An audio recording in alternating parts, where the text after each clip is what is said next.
सर्वे के आधार पर नहीं, वोट जिस दिन पड़ेगा, जब गिनती होगा, तब जनता का दिमाग और जनता का जो मूड है वो पिछली सरकारों को किस तरीके से नकारा है, कांग्रेस को हटाया है। 2014 से लगातार उत्तर प्रदेश में साइकिल हाथी को हटा रहा है, क्योंकि इनसे वो जब जाता है किसी विभाग में अपने काम के लिए, किसी थाने में जाता है तो कोई अपना ढूंढता है कि कोई मेरे बिरादरी का कोई सिपाही हो, होमगार्ड हो, मैं उससे अपनी तकलीफ को बताऊं और दरोगा के पास ले जाए। जब वो कचहरी में जाता है तो खोजता है कि मेरा भी कोई चपरासी, कोई बाबू हो जो हम अपनी बिरादरी खोजे, जो तहसीलदार से मिलकर हमारा कुछ काम करा दे।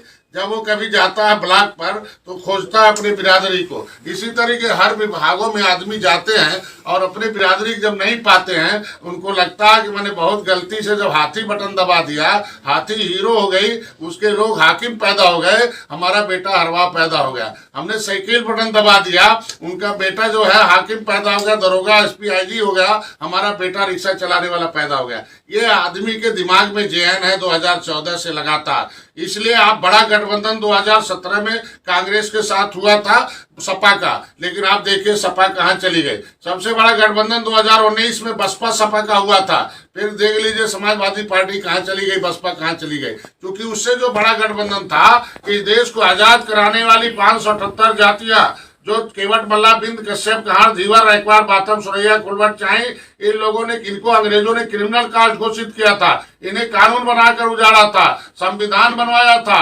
1949, 50 संथा सेमेन अंगार कमेटी बनाई थी, इसको कांग्रेस ने कूड़ेदान में डाल दिया। हाँ, तो अब तक इसके मतलब 30 साल से दिया नहीं ना ये इन जातियों का। आज अगर चेहरा गिना रहे हैं अखिलेश जी, इसके मतलब 30 साल से इनके साथ धोखेबाजी किया है ना। वो चेहरे से नेता बनाने से नहीं होगा ना, नीत नहीं बनाया ना।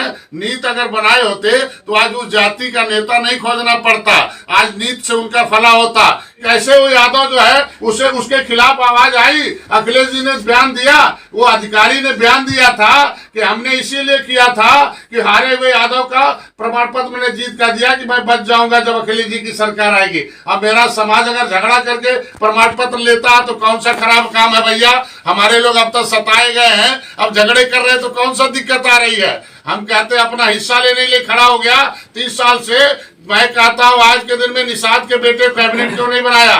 मैं कहता हूँ अखिलेश जी से पूछिए, अखिलेश इनसे पूछिए कि, मैं कह रहा हूं इनसे पूछिए कि समाजवादी ने कहा था कि हम आरक्षण के नाम पर साथ में हैं, लेकिन जब दिल्ली में आवाज उठती है, विशंबर जी उठाते हैं, क्यों इनके लोग भाग जाते हैं।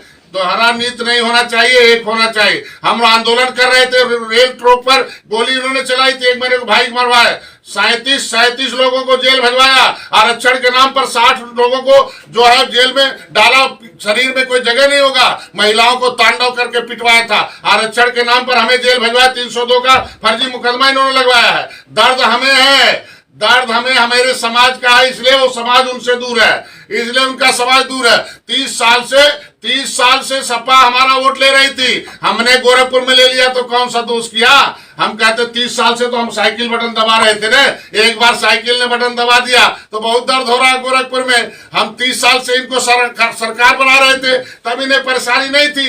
और एक बार इन्होंने वो चल के आए थे अखिलेश जी, मैं कहता 2019 में क्यों भाग गए। हम कहते क्यों भाग गए, हमने तो मैं कहता दो सांसद जितवाया, 2 मुख्यमंत्री हरवाया था, peace party, Nishad party, Samajwadi party, Bahujan Samaj party ने, लेकिन दोनों सांसद हराने वाले लड़कों का टिकट काट दिया।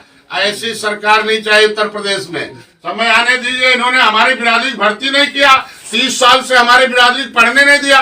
जब मेरा बिरादरी होमगार्ड नहीं है, ये 30 साल से जवाब देंगे ना। मैं भारतीय जनता पार्टी नहीं पूछूंगा, मैं 2 साल से हूँ, पूछूंगा 30 साल से है हमारे लोगों को बनाए क्यों नहीं। जब मेरा आदमी पढ़ेगा लिखेगा तभी न नौकरी करेगा। लंबाई घटा देते थे। अब मैं कहता हूँ केवल हाथी साइकिल बटन दबने पर यादव की ही मां दरोगा बनाएगी और निषाद की मां मजदूर पैदा करेगी, ऐसा नहीं चलेगा। मैं कहता हूं कि आज के दिन में जब एक ही सीट रहेगी तो 10 लोगों को लड़ाएंगे क्या। जो अनुभवी होगा उसे, एक बेटा सांसद इंजीनियर प्रवीण साहब आवाज उठाने लगा, सबको दर्द हो गया।